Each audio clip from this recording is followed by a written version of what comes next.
اعوذ باللہ من الشیطان اللعین الرجیم بسم اللہ الرحمن الرحیم الحمد للہ رب العالمین والعاقبۃ للمتقین والجنۃ للمؤمنین والنار للملحدین والصلاة والسلام على سید الانبیاء والمرسلین سیدنا ونبینا وشفیعنا ابی القاسم محمد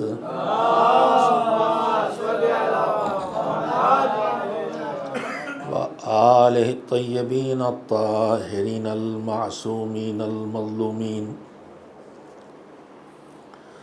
واللعنة الدائمة الباقية على أعدائهم أجمعين من الآن إلى يوم الدين أما بعد فقد قال الله سبحانه وتعالى في كتابه المبين وهو أصدق الصادقين وقوله الحق بسم اللہ الرحمن الرحیم الا ان اولیاء اللہ لا خوف علیہم ولا هم يحزنون الذین آمنوا وكانوا يتقون لهم البشرى في الحیاة الدنیا وفي الآخرة لا تبدیل لکلمات اللہ ذالک هو الفوز العظیم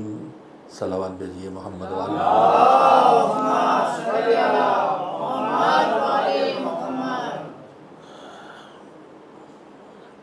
پروردگار عالم نے دنیا اور آخرت میں اچھی اور کامیاب زندگی کے اصول قرآن کریم میں بیان کیے ہیں، جن میں اہم ترین دو بنیادی اصول ہیں۔ ایک ہے ایمان اور دوسرے ہے تقوی۔ تقوی زندگی میں ہمیشہ بڑھتا جانا ہے۔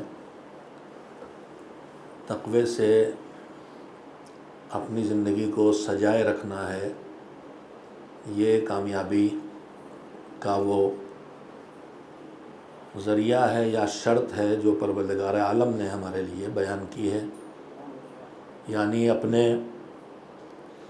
گناہوں سے کی طرف متوجہ رہنا اور فیوچر میں ان گناہوں سے بچنے کی کوشش کرنا اور پیچھے جو گناہ ہو گئے ہیں ان کا علاج کرنا، توبہ کرنا، اور اگر بندوں کے حقوق ہوں تو ان کو ادا کرنے کی بھرپور کوشش کرنا۔ میں نے آپ حضرات کی خدمت میں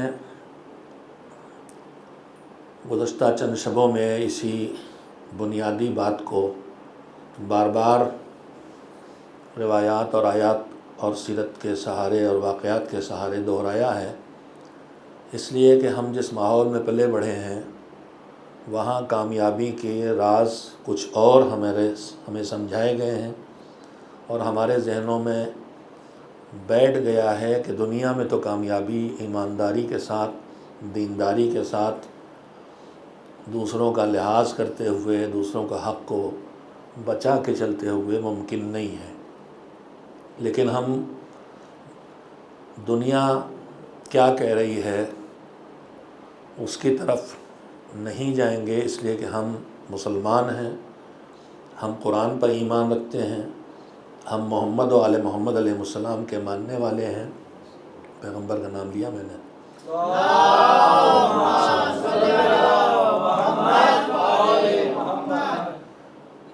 ہمیں بہرحال اپنے دل کو مطمئن کرنا ہوگا کہ دنیا کسی چیز کا کوئی معیار بتائے، لیکن اگر ہم مسلمان ہیں تو ہمیں اللہ کے بتائے ہوئے معیار کو ہی قبول کرنا ہوگا، ماشاءاللہ جوان حضرات تشریف فرما ہوتے ہیں، ایجوکیٹڈ اور تعلیم یافتہ لوگ۔ میں اس لیے کوشش کرتا ہوں کہ آج کی دنیا کے لحاظ سے دین کیا کہہ رہا ہے، کس زندگی کی طرف لے جا رہا ہے، ہم ادھر اس سے بے خبر نہ رہیں، اس لیے کہ ہمارے بزرگوں میں جن بزرگوں نے اس صدی میں ہندوستان میں دینداری کی تحریک چلائی اور انہوں نے طے کیا کہ ہر مشکل اور دشواری جس سے ہماری قوم کا سامنا ہے، چاہے غربت ہو، چاہے جہالت ہو، چاہے آپس کا انتشار و افتراق ہو، سب کا علاج اللہ نے دین میں رکھا ہے۔ دنیا تعلیم کو ہر چیز کا حل بتاتی ہے اور علم بہت سی مشکلات کا حل ہے بھی، لیکن علم بھی اگر دین کے بغیر ہو تو وہ علم ایٹم بم بنوا دیتا ہے۔ اگر فکر آخرت کے بغیر ہو تو وہ علم ڈاکٹر بنا کے کڈنی چوری کرنے والا ڈاکٹر بھی بنا دیتا ہے۔ دین آئے گا تو دین جہالت کو برداشت نہیں کر سکتا، جہالت کو ہٹائے گا، اس لیے کہ دین تو کہہ رہا ہے کہ ہر مسلمان مرد اور ہر مسلمان عورت پر علم کا حاصل کرنا واجب ہے۔ ہر کام اس نے واجب کیا ہے، بالغ ہونے کے بعد نماز روزے جیسے تمام اعمال اور احکام اس نے بلوغ پہ بالغ ہونے پہ رکھے ہیں، جس کی عمر لڑکیوں میں 9 سال اور لڑکوں میں 15 سال ہے، لیکن اس نے علم کا فریضہ بلوغ سے بھی نہیں جوڑا ہے۔ اطلب العلم من المہد الی اللحد، مہد یعنی گہورا یعنی پالنا یعنی جھولا، وہاں سے لے کے اور قبر تک علم حاصل کرنے کی ڈیوٹی لگا دی ہے۔ دین آئے گا تو علم لائے گا۔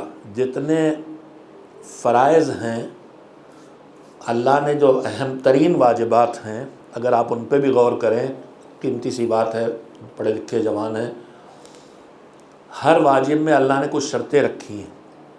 مثلا کوئی بھی چیز واجب ہوتی تو عمر ایک ایج ہے جہاں سے وجوب بلوغ جسے کہتے ہیں ہم۔ کچھ واجبات ہیں جن میں شرط ہے کہ کسی خاص ٹائم میں، مثلا نماز کا اپنا ایک وقت ہے، کسی خاص جگہ پر، مثلا حج، کسی خاص زمانے میں، مثلا روزہ۔ تو تمام ان واجبات میں شرطیں ہیں۔ کہیں جگہ کی شرط ہے کہ وہ جگہ ہوگی تو واجب ہوگا ورنہ نہیں، وہ زمانہ آئے گا مہینہ تو واجب ہے ورنہ نہیں، وہ وقت آئے گا تو واجب ہے نماز ورنہ نہیں۔ یا حیثیت کا کہ پیسہ ہے تو زکوٰۃ دو گے، بچت ہے تو خمس نکالو گے، صحت ہے، تندرستی ہے، پیسہ ہے، سفر کے خرچ کا پیسہ ہے تو حج پہ جاؤ گے، تو یہ دولت کی بھی شرط ہے۔ نماز جماعت پڑھنا ہے تو ہر ایک کے پیچھے نہیں پڑھ سکتے، مومن ڈھونڈو گے، حلال زادہ ڈھونڈو گے۔ مومن ہونے کے بعد اس کو عادل بھی ہونا چاہیے، تو پھر شرطیں لگی ہوئی ہیں۔ میں بہت وقت نہیں لینا چاہتا ہے، باشعور حضرات جوان بیٹھے ہیں، یعنی ہر واجب میں عمر کی شرط ہے، جگہ کی شرط ہے، کہیں کہیں وقت کی شرط ہے، کہیں زمانے کی شرط ہے، کہیں حیثیت کی شرط ہے، لیکن علم اس فریضے کا نام ہے کہ جہاں نہ جگہ کی شرط ہے، مکے ملے تو لو، کربلا ملے تو لو، جنت ملے تو لو، چین میں ملے تو چین جاؤ۔ ہر جگہ شرط ہے، کہیں ایمان کی شرط ہے، کہیں عدالت کی شرط ہے، ہر ایک کے ساتھ نماز نہیں ہو سکتی، ہر ایک کے پیچھے امامت کے لیے ہر ایک کے پیچھے نہیں کھڑے ہو سکتے، عدالت ہونا ضروری، ایمان ہونا ضروری، مگر علم کے لیے ایسی بھی شرط نہیں ہے کہ علم تو مومن کی کھوئی ہوئی جاگیر ہے، کافر کے پاس بھی مل جائے تو لے لو۔ تو جتنی قیدیں ہیں، میں اس پہ زیادہ وقت نہیں دینا چاہتا، جتنی قیدیں آپ پڑھے لکھے ہیں، جہاں جہاں واجبات میں قیدیں لگی ہیں، علم میں وہ قید کہیں نہیں ہے۔ نہ شرط ہے علم میں جہاں کہ پیسہ ہو تو حاصل کرو علم، نہ ایمان کی شرط، کسی چیز کی شرط نہیں ہے۔ تو میں عرض کر رہا تھا کہ زندگی کے ہر مشکل کا حل اللہ نے دین میں رکھا ہے۔ غربت، جہالت کا علاج دین آئے گا تو جہالت نہیں رہنے دے گا، کہے گا جہالت ہٹاؤ۔ غربت، کیا دین غربت دیکھنا چاہتا ہے؟ کیا دین، میں آپ سے پوچھتا ہوں، صدقہ دینا اچھا ہے یا صدقہ لینا؟ دینا اچھا ہے تو کون دے گا؟ جس کے پاس ہوگا، جو کمائے گا۔ زکوٰۃ کس پہ واجب ہے؟ لمٹ ہے، کم سے کم اتنا پیداوار کرو. تو کون کرے گا؟ غریب یا جو پیدا کر رہا وہ حج حیثیت کے ساتھ. تو جہاں جہاں آپ نگاہ خمس بچت میں، تو مذہب پیسہ کمانے کے خلاف نہیں ہے، غربت ہٹانے کے لیے ہے.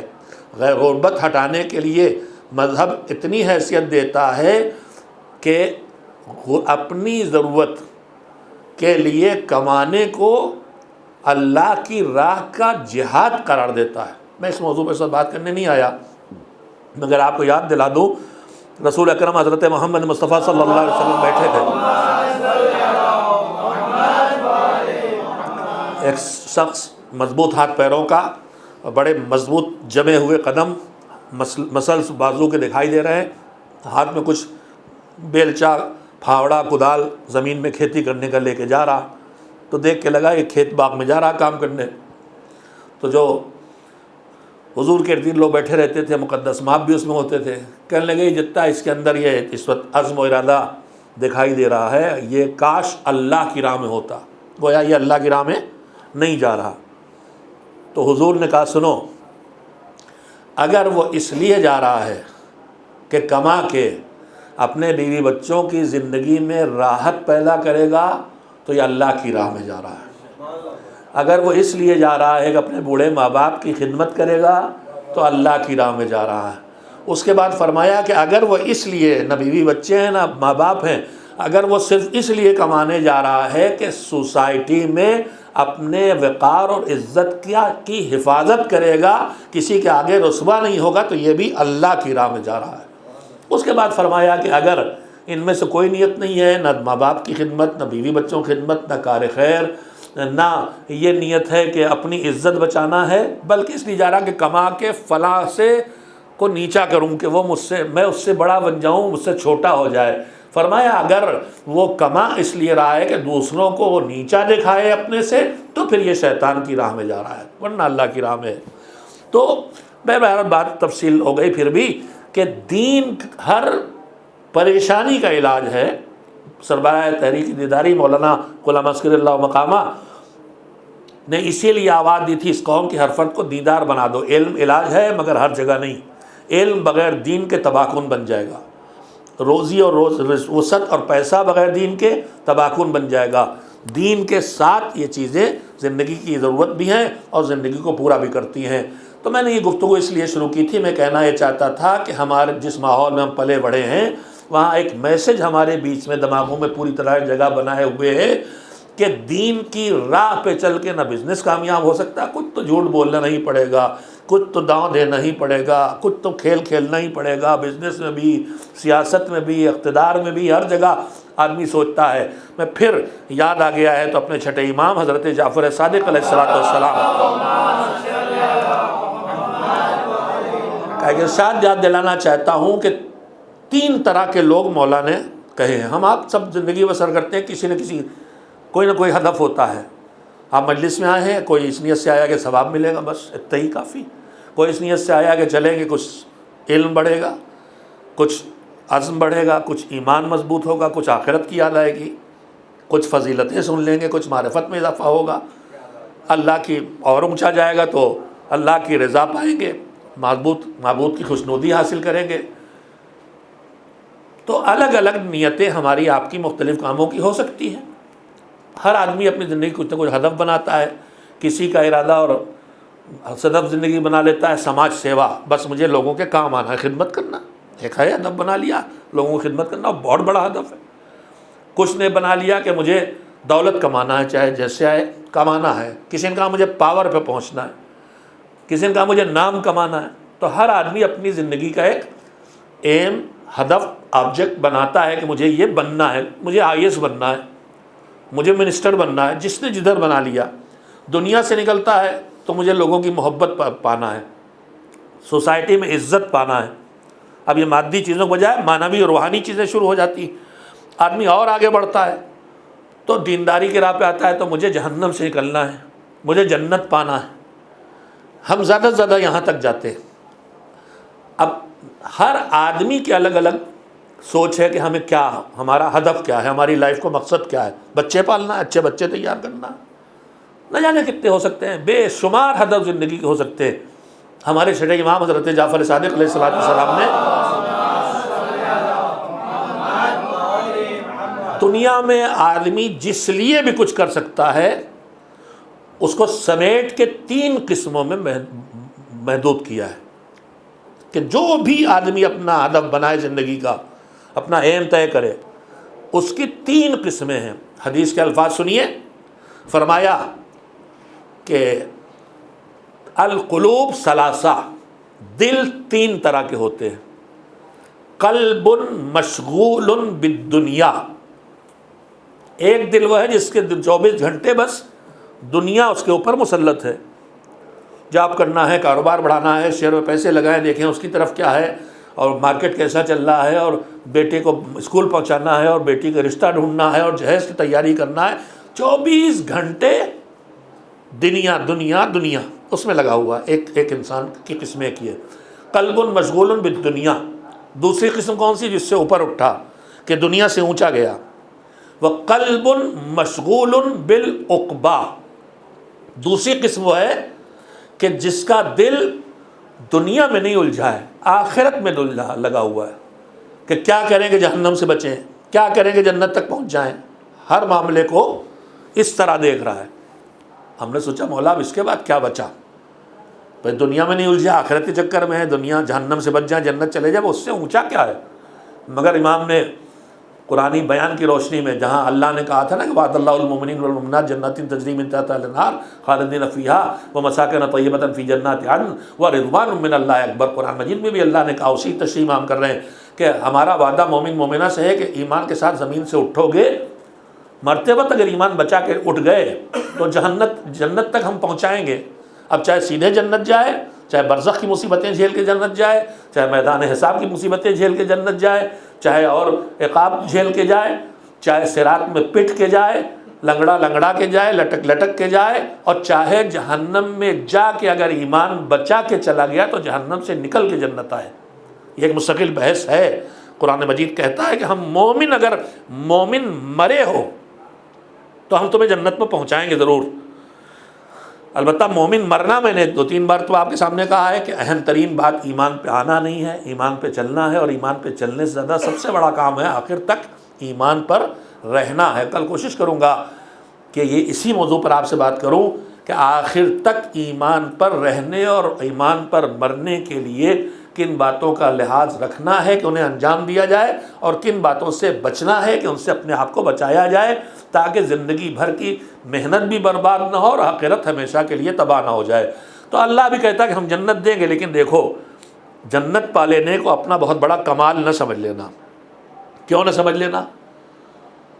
سورہ توبہ کی آیت جو میں نے پڑھی ہے کہ جنت جاؤ گے، جنت ملے گی ہر مومنہ سے اور ہر مومن سے، ہمارا وعدہ ہے، لیکن رضوان من اللہ اکبر، مگر اللہ کی رضا بڑی چیز ہے۔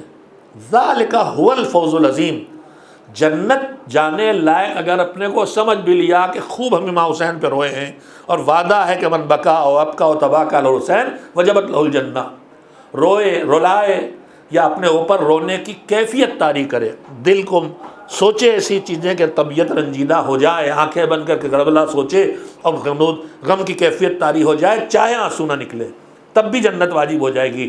تو جنت تم نے اگر اپنے حساب سے اپنے لیے لازم بھی کر لی ہے تو بہت اونچا کام نہیں کیا ہے۔ اونچا کام یہ ہے کہ اللہ کی رضا کو حاصل کرو۔ وَرِضْوَانٌ مِّنَ اللَّهِ اکبر، اللہ کی رضا بڑی چیز ہے۔ ذَلِكَ هُوَ الْفَوْزُ الْعَظِيمُ، اور یہ ہے بڑی کامیابی۔ آگے یہ تو 2 جملے سن لیں۔ مولا علی علیہ السلام کا ایک ارشاد مجھے یاد آ گیا، بہترین ہے، یعنی ہمارا آپ کا ہدف کیا ہونا چاہیے؟ اللہ کی رضا۔ اور اگر اسے ہدف بنائے تو کیا دنیا میں ناکام ہوں گے؟ کیا آخرت برباد ہو جائے گی؟ وہ حدیث میں امام صادق سنا رہا تھا، ایک شکایت یہ بھی آئی کہ مولانا ایک چیز شروع کرتے ہیں بھول جاتے، دوسری شروع کر دیتے، تو میں بھول جاؤں تو آپ مجھے یاد دلائیں، یہ والی حدیث رہ گئی۔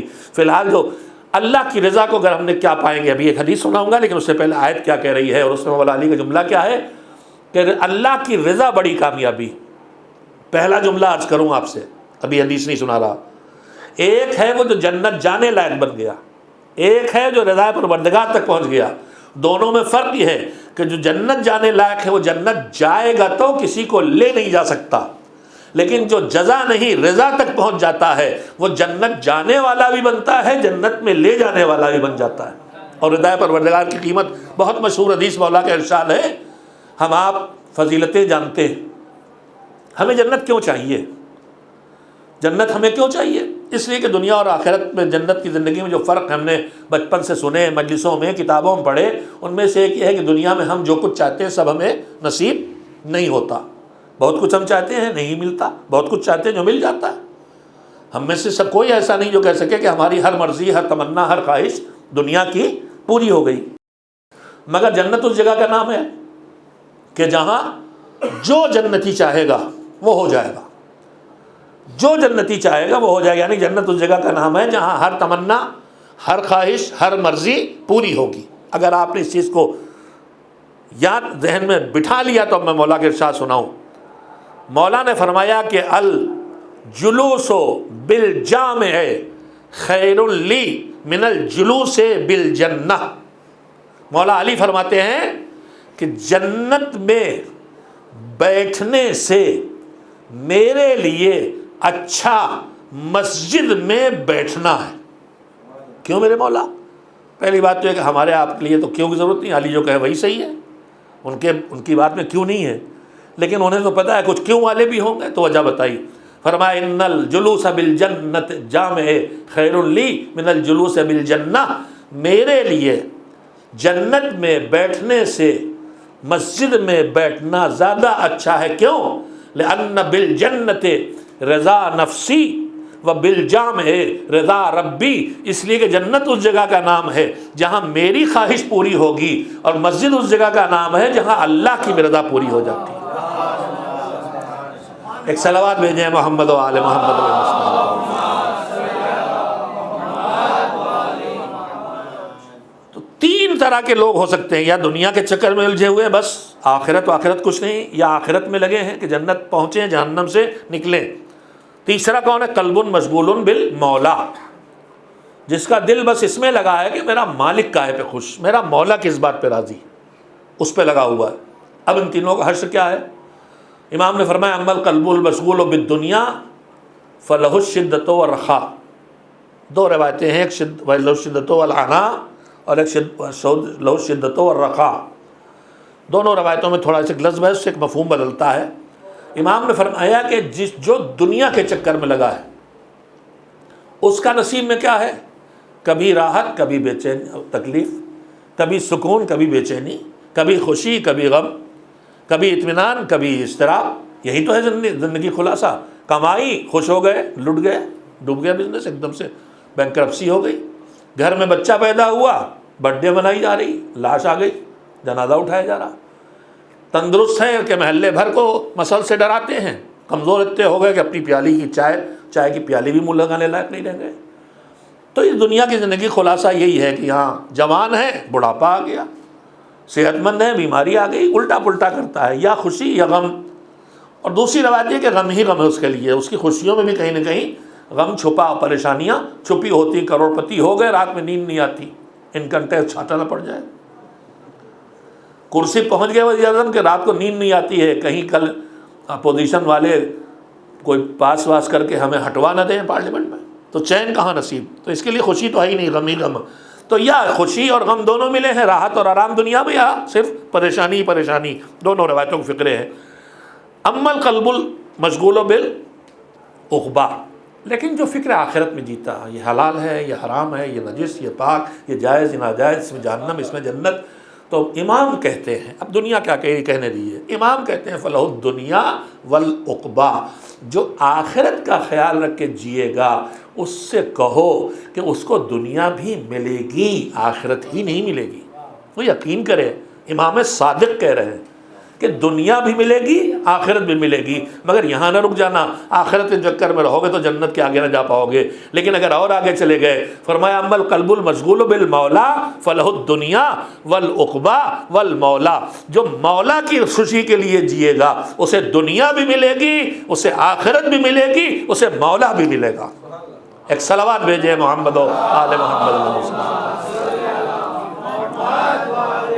تو اب یہ اصول تو زندگی کا ہمارے لیے ہے کہ ہم تقوی کی راہ پر اس طرح چلیں کہ گناہوں سے بچ بچ کے احکام خدا کی پابندی کرتے ہوئے اللہ کی رضا کہاں چھپی ہے، اللہ کس پہ خوش ہوگا، یہ دیکھ کے چلنا شروع کریں۔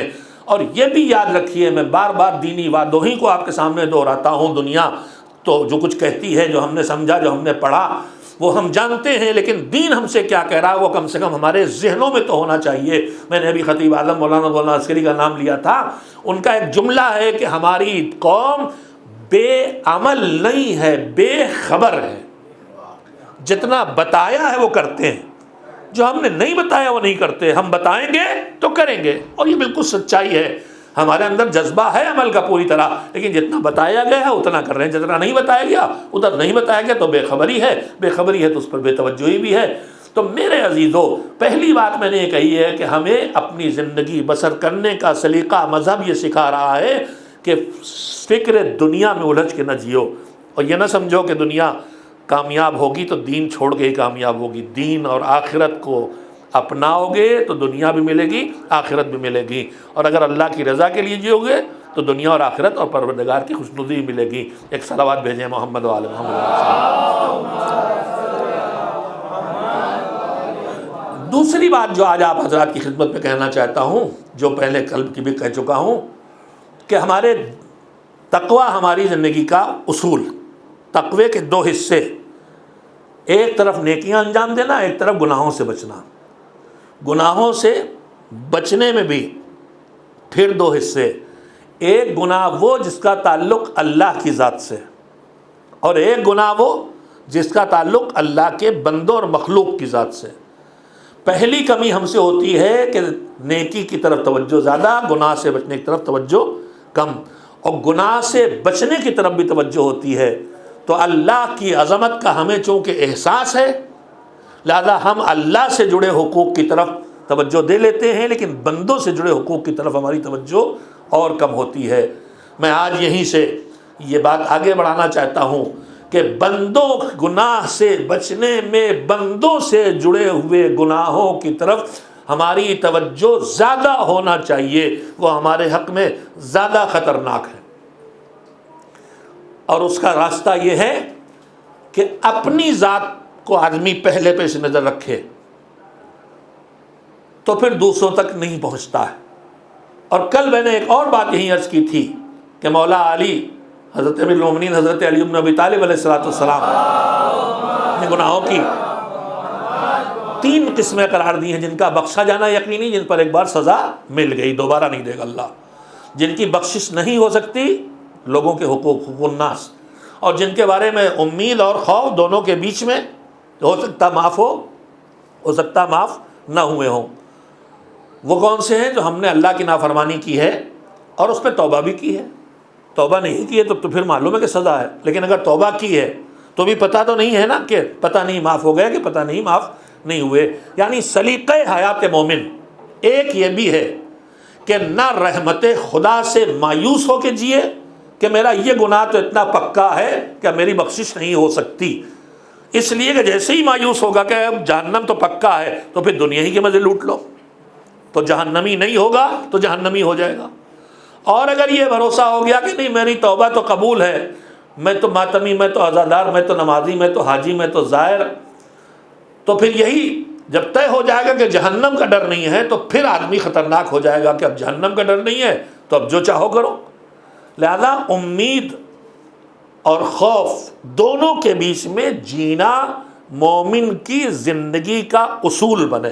میں پھر ایک قیمتی بات کہہ رہا ہوں، تقوی زندگی کا اصول، گناہوں سے بچ بچ کے چلنا زندگی کا اصول۔ دوسرا، جو غلطیاں ہو گئیں ان پر امید اور خوف اور امید بھی، ڈر بھی، امید بھی۔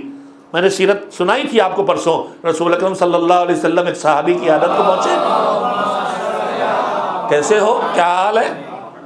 کہا کہ اپنے گناہوں کا ڈر ہے اور اللہ کی رحمت کی امید ہے۔ تو حضور نے کہا کہ تم جس کا ڈر ہے اس سے بچو گے انشاءاللہ، اور جس کی امید لگائے وہاں تم کو تمہارا مالک پہنچا دے گا۔ آج میری نگاہوں سے ایک پرانی پڑی ہوئی روایت پھر نگاہوں سے گزری، مجھے یاد آ گئی، اسی موضوع جڑی ہوئی کہ ہمیں کس طرح امید اور خوف کے بیچ میں زندگی بسر کرنا چاہیے۔ روایت یہ ہے کہ ہمارے جناب عیسیٰ علیہ السلام جا رہے تھے، جناب عیسیٰ کی روش یہ تھی کہ وہ کسی ایک جگہ بیٹھ کے دین کا پیغام نہیں پہنچاتے تھے، بلکہ وہ گردش کرتے تھے، آج یہاں کل وہاں پرسوں وہاں، اور ان کے ساتھ ان کے کچھ لوگ ہوتے تھے جو ان کے حواریون کہلاتے ہیں، خاص صحابی ان کے، جو ان کے چاہنے والے اور ماننے والے۔ تو جناب عیسیٰ کہیں سے گزر رہے تھے کسی وادی سے، تو وہاں ایک شخص بھیڑوں کا ایک غلہ لیے ہوئے بھیڑ چرا رہا تھا، بکریاں چرا رہا تھا۔ اچھا، ہر کام جو آدمی کر رہا ہے اس سے بہتر کر سکتا ہے، یہ بالکل طے ہے ہمیشہ۔ کوئی آدمی نہیں کہہ سکتا کہ جو میں نے کیا اب اس سے اچھا نہیں ہو سکتا، اور کوئی یہ نہیں کہہ سکتا کہ اب اس سے آگے ترقی میں نہیں کر سکتا۔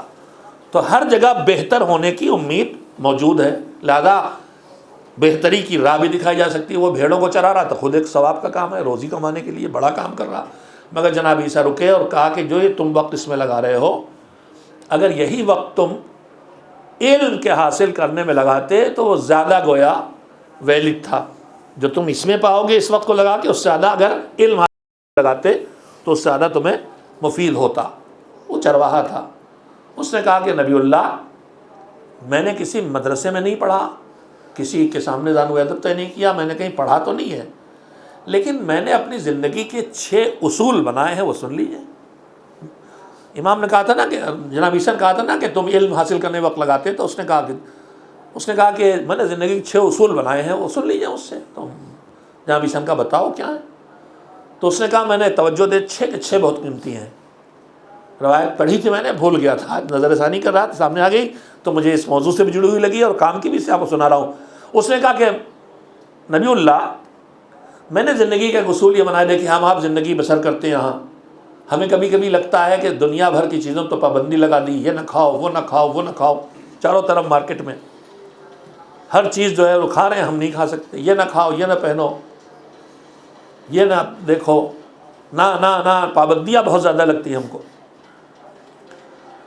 تو اس نے کہا کہ نبی اللہ، میں نے زندگی میں اصول یہ بنایا ہے کہ زمین پر جب تک حلال خدا ختم نہیں ہو جائے گا، توجہ دیں آپ میری طرف، زمین پر حلال خدا جب تک ختم نہیں ہو جائے گا میں حرام کو ہاتھ نہیں لگاؤں گا، اور ابھی ختم ہونا تو دور کی بات، حلال میں کمی بھی نہیں آئی ہے، لہذا میں نے حرام کو ہاتھ نہیں لگایا آج تک۔ کا دوسرا اصول کیا ہے؟ کا سب بہت قیمتی ہیں۔ کا دوسرا اصول میں نے یہ طے کیا ہے کہ جب تک میرے رب کا خزانہ خالی نہیں ہو جائے گا میں کسی مخلوق کے آگے ہاتھ نہیں پھیلاؤں گا، اور ابھی تک میرے رب کے خزانے میں کوئی کمی بھی نہیں آئی ہے تو میں کسی مخلوق کے آگے ہاتھ کیوں پھیلاؤں؟ نہیں پھیلاتا۔ کا تیسرا اصول کیا ہے؟ کا تیسرا اصول یہ بنایا ہے کہ جب تک اس زمین پر سچ رہے گا میں جھوٹ نہیں بولوں گا، اور ابھی سچ کم وم نہیں پڑا ہے تو مجھے جھوٹ بولنے کی ضرورت نہیں پڑی۔ 3 اصول سنا دیے میں نے۔ جب تک حلال خدا رہے گا، ہم بہت جلدی بہانہ کر رہے ہیں، صاحب کیا کریں، وہاں کچھ کھانے کا نصیب نہیں ہو رہا، ارے یہ نصیب نہیں ہو رہا تو وہ نصیب ہو رہا، اور فاقہ بھی کیا جا سکتا ہے، کوئی موت تو نہیں آئی جا رہی، اور موت آ جا رہی تو حلال ہو جائے گا، پھر حرام بھی نہیں رہے گا۔ تو جب تک حلال خدا، حرام کو ہاتھ نہیں لگائیں گے، جب تک خدا کا خزانہ خالی نہیں ہوگا بندے کے آگے ہاتھ نہیں پھیلائیں گے، جب تک کہ سچ رہے گا جھوٹ نہیں بولیں گے۔ اب جو اگلی چیزیں میں نے سنایا ان کے پوائنٹ کے لیے تھا، کہا اور کیا؟ کہا مجھے پتا ہے کہ شیطان میرے پیچھے پڑا بہکانے کے لیے، ہر قدم پہ بہکاتا ہے، ہر جگہ بہکاتا، مصلی بھی بہکانے آ جاتا ہے، مسجد میں بھی آ جاتا ہے، امام باڑے میں بھی آ جاتا ہے، کہاں نہیں آتا اور کب نہیں آتا، کسی بھی موقع پہ آتا اور ہر جگہ آتا ہے، تو مجھے اس کا ڈر ہے۔ کہا میں نے یہ طے کر لیا ہے کہ میں شیطان کا جنازہ جب تک نہ دیکھ لوں اس سے ہمیشہ بہکنے کا خطرہ مجھے محسوس ہوتا رہے گا مجھے بہکا سکتا ہے، مجھے بہکا سکتا ہے، میں روزہ ہوں بہکا سکتا، میں حج کر رہا ہوں بہکا سکتا، میں طواف خانہ حسین کر رہا ہوں بہکا سکتا، میں علم اٹھائے ہوں مجھے بہکا، ہر وقت شیطان مجھے بہکا سکتا ہے۔ جب تک کہ میں اس کی میت نہ دیکھ لوں تب تک اس سے ڈرتا رہوں گا۔ ان کا ابھی تو میں نے زندہ بھی نہیں دیکھا، میت تو دور کی بات ہے، لہذا ہر وقت ڈرتا رہتا ہوں کہ شیطان تو مجھے کہیں بھی بہکا سکتا ہے۔ اب اس کے بعد کیا رہ گیا؟ کہا اس کے بعد جس کے لیے میں نے سنایا تھا وہ پانچویں بات ہے، ہم آپ امید ہے اللہ کی رحمت سے بخشش کر دے، گناہ معاف کر دے، جنت دے دے، کسی بھی عمل کو قبول کر لے، سارے اعمال کسی لائق نہیں۔ سچی بات یہ ہے، شہید مطہری رحمۃ اللہ علیہ نے ایسے واقعات بہت لکھے ہیں۔ آیت اللہ العظمہ بروجردی جو مرجع تقلید تھے اور بہت خدمت کی انہوں نے اسلام کی، اور بہت بڑے بڑے کام حوزہ علمیہ قم کے آباد کرنے میں ان کا بہت بڑا حصہ ہے، بہت خدمت انہوں نے کی ہے۔ آخر میں وہ روتے تھے، تو لوگوں نے پوچھا کیوں روتے ہیں آپ؟ تو کہا میں اپنی آخرت کے لیے پریشان ہوں۔ تو لوگوں نے کہا آپ کیوں ڈر رہے ہیں؟ آپ نے اتنی تو خدمت کی، آپ کے اتنے تو خدمات ہیں، ہم کبھی کبھی اپنی چھوٹی چھوٹی خدمتیں گنانے لگتے ہیں، آپ کے تو اتنے خدمات ہیں، حوضہ آپ نے بات کیا، مسجد اعظم، یہ سب مجھے کتنے خدمات؟ کہا آپ کتنے خدمات؟ آپ کہا تو ٹھیک ہے، لیکن تم کیا جانو کہ اس میں سے کون سا مالک کی بارگاہ میں پیش کرنے لائق ہے، یعنی کہاں میرا نفس شامل نہیں ہوا۔ سنیں اب آگے سن لیں ایک واقعہ اور اسی مرے پہ ہمارے بزرگ ہمیں کیا سکھا کے گئے ہیں۔ ہم عزاداری کے لیے آئے ہیں، اس میں للہیت، ہر عبادت میں للہیت کی کتنی قیمت ہے، ہم تو بہت جلدی شکار ہو جاتے ہیں کسی دکھاوے کا۔ روایت ہے سیرت میں جناب شیخ محدث قومی رحمۃ اللہ علیہ صاحب مفاتیح الجنان بہت مقدس تھے، ان کے واقعات میں ہے کہ ایک سال انہیں مشہد مقدس بلایا گیا ماہ مبارک رمضان میں نماز کی امامت کے لیے۔ کچھ دنوں پڑھا چکے تھے، ان کے پیچھے بھی بزرگوں کی ایک صف ہوتی تھی، علماء کی صف ہوتی تھی۔ ایک دن ظہر کی نماز پڑھانے کے بعد انہوں نے کہا کہ میں عصر کی نماز نہیں پڑھاؤں گا۔ لوگوں نے پوچھا کیا ہو گیا، کیا بات؟ کہا میں عصر کی نماز پڑھنے کے لیے اہل نہیں رہ گیا۔ کیا ہو گیا؟ نماز کھڑے کھڑے نماز پڑھا رہے ہیں اور کہہ رہے اہل نہیں رہ گیا، کیا بات ہے؟ ان کا نہیں پڑھاؤں، نہیں پڑھائیں۔ جب بہت اصرار کیا تو سنیے، انہوں نے کہا دیکھیے ہم آپ جب مسجد میں پہنچتے ہیں اور جماعت شروع ہو چکی ہوتی ہے تو ہم پیش نماز کو بتانے کے لیے کہ ہم جوائن کرنا چاہتے ہیں، تھوڑا سا رکوع طولانی کر دیے گا، یا اللہ کہتے ہیں، اور حکم بھی ہے کہ پھر جتنا رکوع کا ذکر ہے اسے دوہرا ڈبل کر دو یا اللہ کہنے پر۔ تو وہ شروع سے نماز پڑھا رہے تھے، کچھ 5-7 دن 8 دن جو بھی گزرے ہوں، دھیرے دھیرے لوگوں کو پتہ چل رہا ہے کہ شیخ عباس قمی نماز پڑھ رہے ہیں تو مجمع بڑھ رہا ہے۔ توجہ دیں، بہت قیمتی بات۔ انہوں نے کہا کہ آج روز لوگ یا اللہ کہتے تھے تو لگتا تھا جس حال میں ہم کھڑے ہیں وہیں اسی حال سے آواز آئی یا اللہ۔ آج مجھے بہت دور سے یا اللہ کی آواز آئی تو مجھے احساس ہوا کہ اتنے لوگ میرے پیچھے نماز پڑھنے کھڑے ہیں، بس اب میں اہل نہیں ہوں نماز پڑھانے کا۔ آپ اندازہ لگائی للہیت کس کو کہتے ہیں۔ نفس اگر اتنا سے شامل ہو گیا کہ آج بڑا مجمع میرے پیچھے نماز پڑھ رہا، میری مجلس میں زیادہ لوگ بیٹھے ہیں، بس مجھے جیسے احساس ہوا کہ آج زیادہ مجلس میں لوگ آ گئے، یا اللہ کی بارگاہ میں پیش کرنے کے قابل عمل نہیں رہ گیا، اس میں میرا نفس شامل ہو گیا ہے۔ تو یہ ہے قیمت۔ تو ہماری آپ کی تو حیثیت ہی کچھ نہیں ہے کہ ہم اس کی بارگاہ میں اپنے اعمال کو پیش کر سکیں، لیکن جو کچھ ہے اس سے امید لگائے ہوئے ہیں کہ وہ ہمیں قبول کر لے اور ہماری گناہوں پر وہ معاف کر دے، مگر کسی گناہ پر بھی وہ ہمیں سزا دے سکتا ہے۔ اب 5ویں بات سنیے۔ 5ویں بات کیا کہی؟ کہا میں نے یہ زندگی کے لیے طے کیا، اپنے توجہ دیجیے گا، میں نے اپنی زندگی کے لیے طے کیا ہے کہ جب تک میں اپنے دونوں پیر جنت کے اندر نہ رکھ لوں اس وقت تک میں اپنے کو عذاب خدا سے محفوظ نہیں سمجھتا۔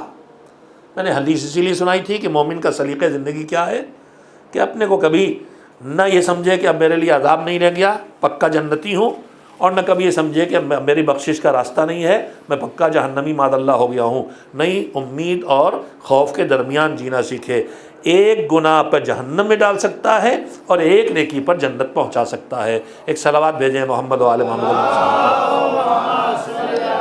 موضوع کے لحاظ سے تو یہ جو میں نے حدیث تھی پوری ہو گئی کہ جینا چاہیے ہمیں زندگی کے اصول، جو قرآنی اصول کامیاب زندگی، اس میں امید اور خوف کے درمیان جینا ہے۔ لیکن جو روایت کا چھٹا فقرہ ہے بہت قیمتی، اس لیے اسے بھی سنا دینا چاہتا ہوں۔ میرے عزیز جناب عیسیٰ نے کہا اور تمہارے زندگی کے 5 اصول سنا دیے، اب چھٹا بتاؤ. تو اس نے کہا میں نے زندگی کا چھٹا اصول یہ بنایا، توجہ دیں یہ بھی بہت قیمتی ہے. کہا میں نے زندگی کا چھٹا اصول یہ بنایا ہے کہ جب تک میرے اندر کوئی خرابی ہے میں دوسروں کی خرابیاں ڈھونڈنے نہیں جاؤں گا، دوسروں کی عیب جوئی نہیں کروں گا. اور میں ایک خرابی اپنی مٹاتا ہوں تو دوسری سامنے آ جاتی ہے. میں اپنی ہی خرابیوں میں الجھا ہوا ہوں، لہذا مجھے موقع نہیں ہے کہ میں دوسروں کی عیب جوئی کے لیے نکلا کروں. یعنی ہر آدمی اگر اپنی اصلاح پہ لگ جائے گا تو دوسرے کی عیب جوئی رک جائے گی. کہ میں نے اپنی زندگی کی یہ اصول بنایا ہے. تو جناب عیسیٰ نے کہا کہ تم نے زندگی کے 6 اصول نہیں بنائے ہیں، تم نے انبیاء و مرسلین میں جو اولین و آخرین ہیں سب کی تعلیمات کا خلاصہ ہے جو تم نے بیان کر دیا ہے. ایک صلوات بھیجیں محمد وعلی محمد. تو ہمیں مذہب کی ہدایات کی روشنی میں اگر کامیاب زندگی بسر کرنا چاہتے ہیں تو پھر ہمیں ایمان اور مسلسل تقوی اور اپنے گناہوں پر توجہ اور اس کے ساتھ ساتھ امید اور خوف کے درمیان جینا سیکھنا ہوگا.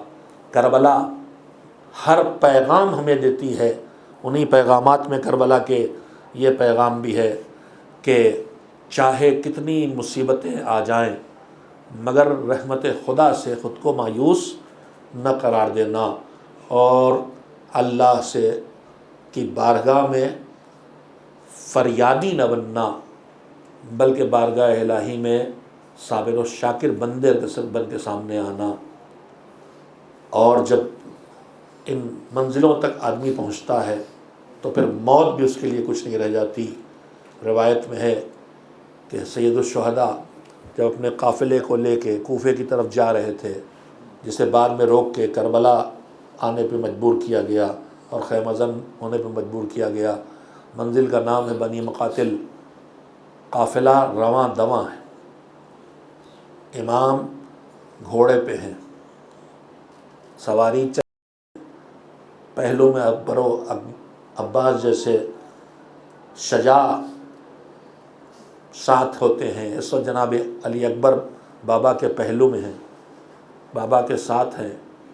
تکان کی وجہ سے چلتی ہوئی سواری پر امام کی ذرا سے آنکھ لگ گئی، غنودگی آئی، آنکھ کھلی تو فرمایا انا للہ و انا الیہ راجعون، الحمدللہ رب العالمین. شہزادہ علی اکبر پہلو میں کہا بابا یہ کلمہ تو مصیبتوں کے پڑھنے پہ کہا جاتا ہے، یہ بتائیے بابا اس وقت کیا ہوا، آپ نے کلمات زبان پہ کیوں جاری کیے ہیں؟ تو امام نے کہا کہ ہم ذرا سے آنکھ لگی تھی تو مجھے ایک آواز غیبی آئی کہ یہ قافلہ اپنے قدم آگے بڑھا رہا ہے اور موت ان کی طرف بڑھ رہی ہے. ہمیں لگ رہا ہے کہ ہم اب شہادت کی منزلوں کے قریب جا رہے ہیں. یہ سنتے ہی جناب علی اکبر نے جب خبر اس موت سنی تو بے چین ہو کے نہیں پوچھا بابا یہ کیوں ہوگا، کیا ہونے والا ہے، کیا ہونے والا ہے. فعلی ایک سوال کیا لسنا علی الحق، اے بابا کیا ہم حق پہ نہیں ہیں؟ جوانوں سنو، زندگی جینے کا سلیقہ یہی ہے کہ بس یہ اطمینان حاصل کرو ہم حق پہ ہیں، پھر ہر مصیبت کا سامنا کرنے پہ تیار ہو جاؤ. کہا لسنا علی الحق، کیا ہم حق پہ نہیں ہیں؟ کہا نہیں بیٹا ہم تو بالکل حق پہ ہیں. تو پھر اکبر نے وہی جواب دیا جو ان کے دادا کا جملہ تھا کہ جب ہم حق پہ ہیں تو پھر اس سے کیا فرق پڑتا ہے کہ ہم موت پہ جا پڑیں یا موت ہمارے اوپر آ پڑے. سید الشہداء نے دعا دی اپنے بیٹے کو کہ تم نے ہمارے دل کو مضبوطی عنایت کی ہے، یہ دل کا سہارا، یہ جگر کا ٹکڑا.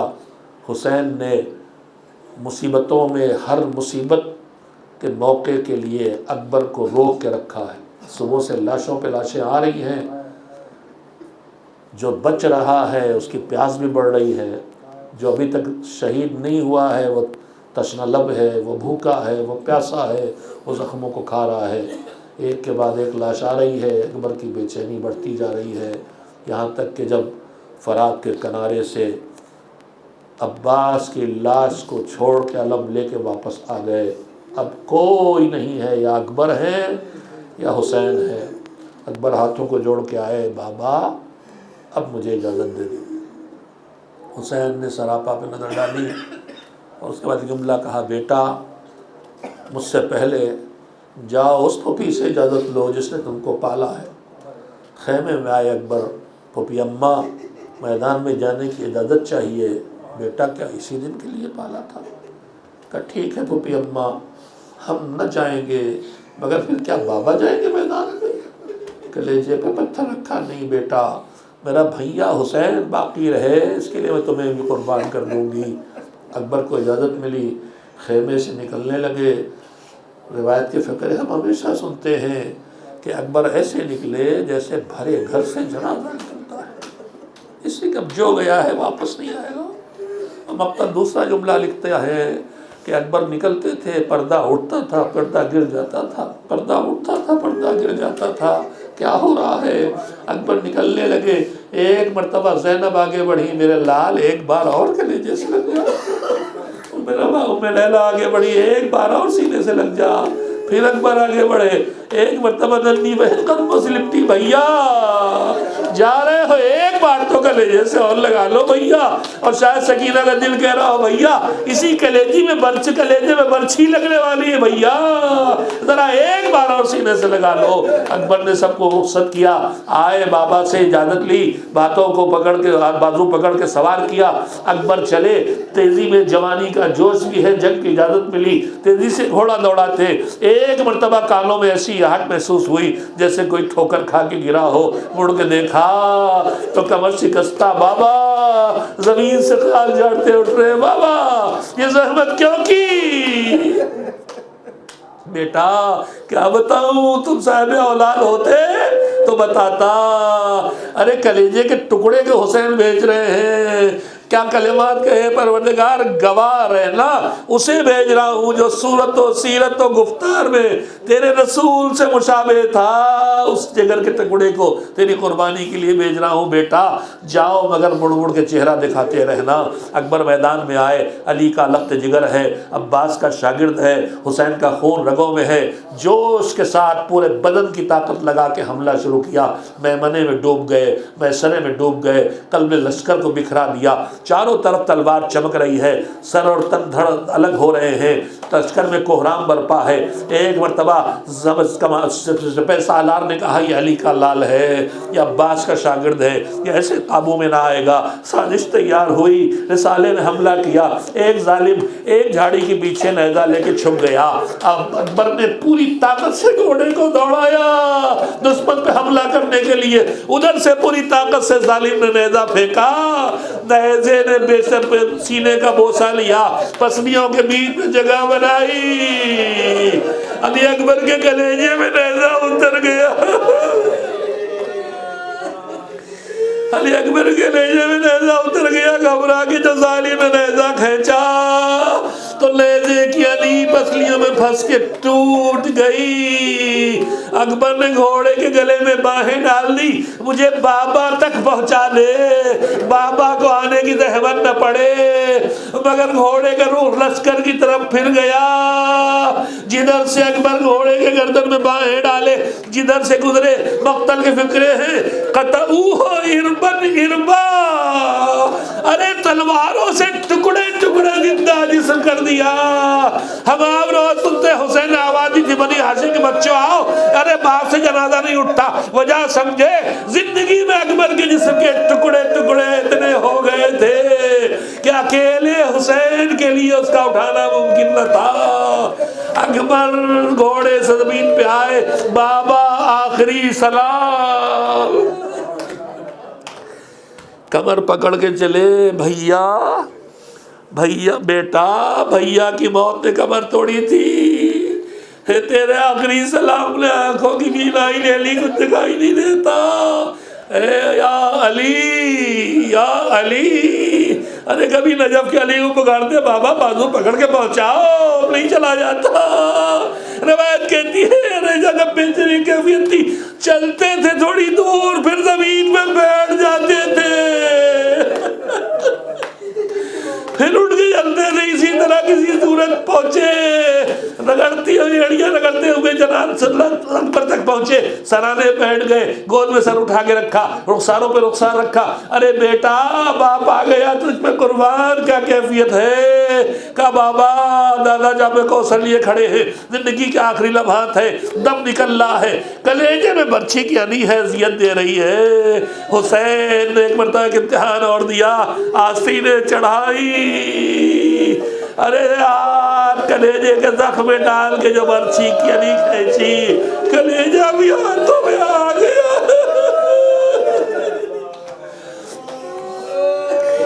لاش اٹھائی، ٹکڑے ٹکڑے لاش نہ سمیٹ سکے. آواز دی بنی ہاشم کے بچوں آؤ، آگے اپنے جوان بھیا کی لاش لے چلو. ننھے ننھے بچے محمد باقر عبداللہ ابن ابا عبید اللہ فضل آئے، بھیا کی ٹکڑے ٹکڑے جسم کو لے کے خیمہ پہنچے.